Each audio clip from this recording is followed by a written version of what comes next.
आज 9 मई यानी महाराणा प्रताप सिंह जो बहुत ही शानदार राजा थे, उनका जन्मदिन के मौके पर गोशामहल एमएलए राजा सिंह ने दी सबको शुभकामनाएं।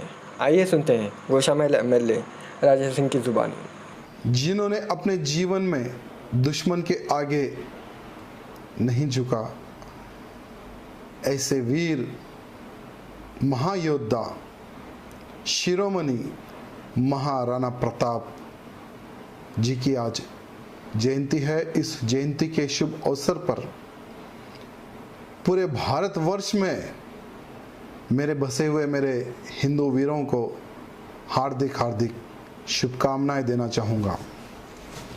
साथ ही साथ लॉकडाउन का समय है।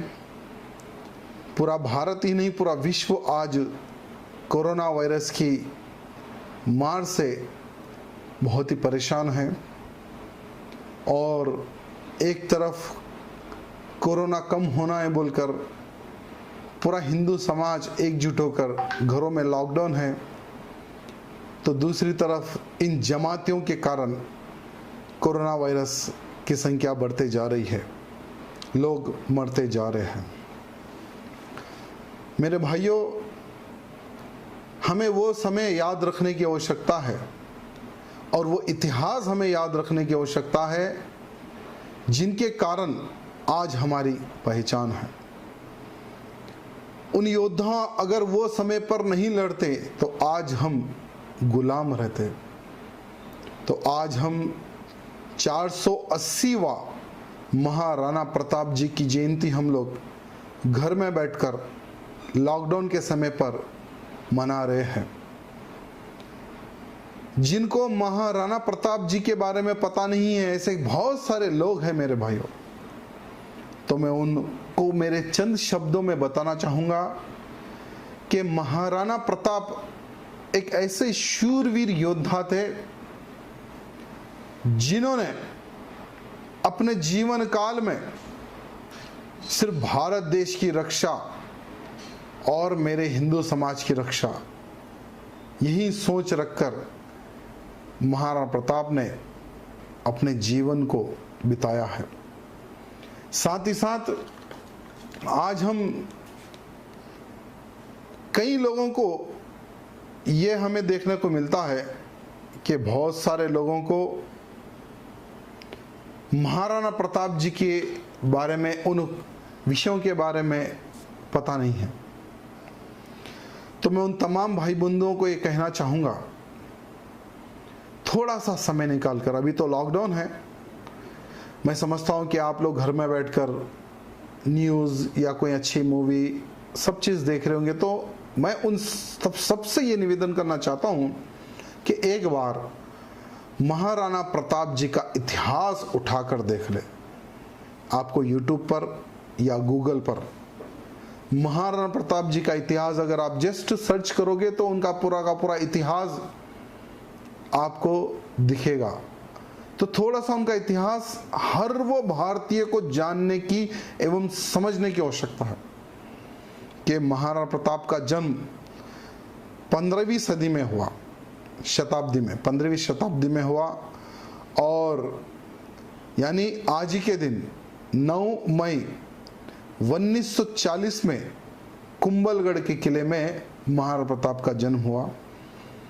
उनके पिताजी उदय सिंह जी, माता जयवंती बाई।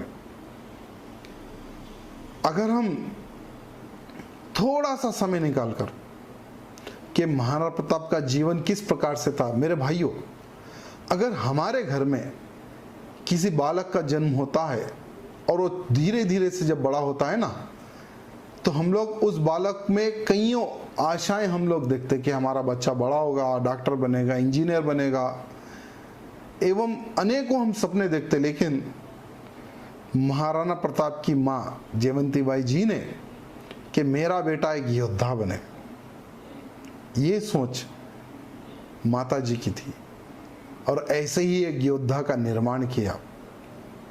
बचपन से ही महाराणा प्रताप जी खेल कूद दूर, वो तलवार की शिक्षा, अनेक ग्रंथों की शिक्षा, अच्छे और बुरे का ज्ञान यानी जो उम्र खेल कूद की होती है वो उम्र में महाराणा प्रताप जी ने इन सभी ज्ञान को प्राप्त किया। वो महाराणा प्रताप, मेरे भाइयों, 15वीं शताब्दी में, यानी वो समय पर मुगलों का राज था और अकबर वो समय का राजा, हरामी राजा कह सकता हूं मैं उसे। उसके अत्याचार के कारण कई राजाओं ने उसके सामने समर्पित कर दिया, अपने अपने राजपाट को सरेंडर कर दिया। और अकबर ने कई हिंदुओं का धर्मांतरण किया, कई हिंदुओं का कत्ल किया। यही अकबर ने, इसके पूर्वजों ने। ये इतिहास हम बोल नहीं सकते मेरे भाइयों। और महाराणा प्रताप एक ऐसे वीर योद्धा थे। भारतवर्ष के कई राजाओं ने अकबर के सामने सर झुकाया, सरेंडर किया, लेकिन महाराणा प्रताप ने अकबर के सामने सरेंडर नहीं किया, नहीं झुका, युद्ध किया। कहां वो 80,000 की अकबर की सेना, कहां वो 15,000 की महाराणा प्रताप की सेना, लेकिन 15,000 थे फिर भी इन मुल्लों के ऊपर भारी थे।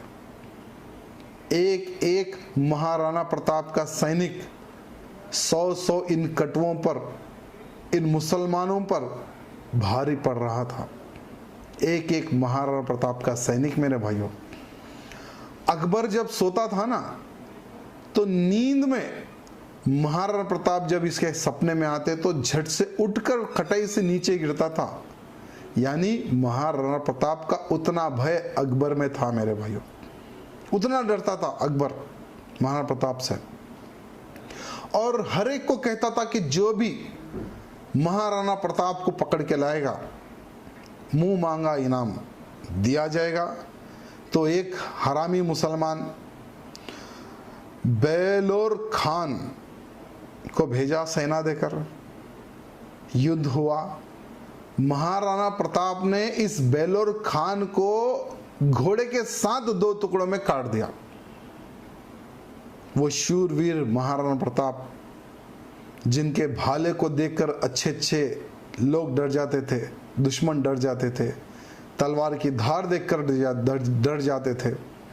महाराणा प्रताप का सीना, वो चौड़ा सीना देखकर दुश्मन डर जाते थे। वो महाराणा प्रताप थे मेरे भाई। और आज उन्हीं की हम लोग जयंती मना रहे हैं। मैं मेरे तमाम भाई बंधुओं को कहना चाहूंगा कि वो समय पर भी महाराणा प्रताप हारे या जीते, ये सवाल नहीं है। किस प्रकार से महाराणा प्रताप ने युद्ध लड़ा, दुश्मन के सामने नहीं झुका, ये इतिहास है। वो समय पर भी मेरे भाइयों, जैसे आज भी भारत को बर्बाद करने के लिए, हिंदू समाज को सर्वनाश करने के लिए हमारे ही लोग लगे हुए हैं, हमारे ही दुश्मन लगे हुए हैं, वो समय पर भी महाराणा प्रताप को किसी हालत में अकबर की सेना पकड़े जाए, किसी हालत में महाराणा प्रताप मारा जाए, ऐसी सोच रखने वाले उन्हीं के रिश्तेदार थे, उन्हीं के भाई थे। और आज भी हम उठाकर देख सकते हैं कि इतिहास में परिवर्तन नहीं आया। वो समय पर भी गद्दार थे और आज के समय पर भी गद्दार है।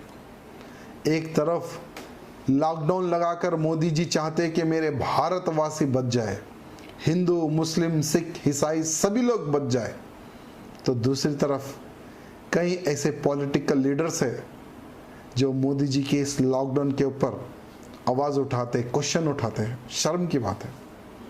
एक तरफ मोदी जी है जो भारत देश को कई ऊंचाइयों में ले जाना चाहते हैं, तो दूसरी तरफ कई ऐसे देश के गद्दार हैं जो भारत को कभी उन्नति की राह में नहीं ले जाने की सोच रखने वाले गद्दार हैं। मेरे भाइयों, आज सोचने समझने की आवश्यकता है कि अगर लॉकडाउन मोदी जी ने नहीं किया होता तो देश में कोरोना वायरस की कारण कितने मौतें होती। आज जो हम सुरक्षित है घर में, हम लोग घर में भी सुरक्षित नहीं रहते मेरे भाइयों। आज मोदी जी एक भगवान के रूप में बनकर आए हैं और भारतवासियों के मोदी जी ने बचाया है, पूरे भारतवासियों को। आज अमेरिका की हालत देखिए, लाखों की संख्या में कोरोना वायरस से पीड़ित है वहाँ पे लोग, लाखों की संख्या में।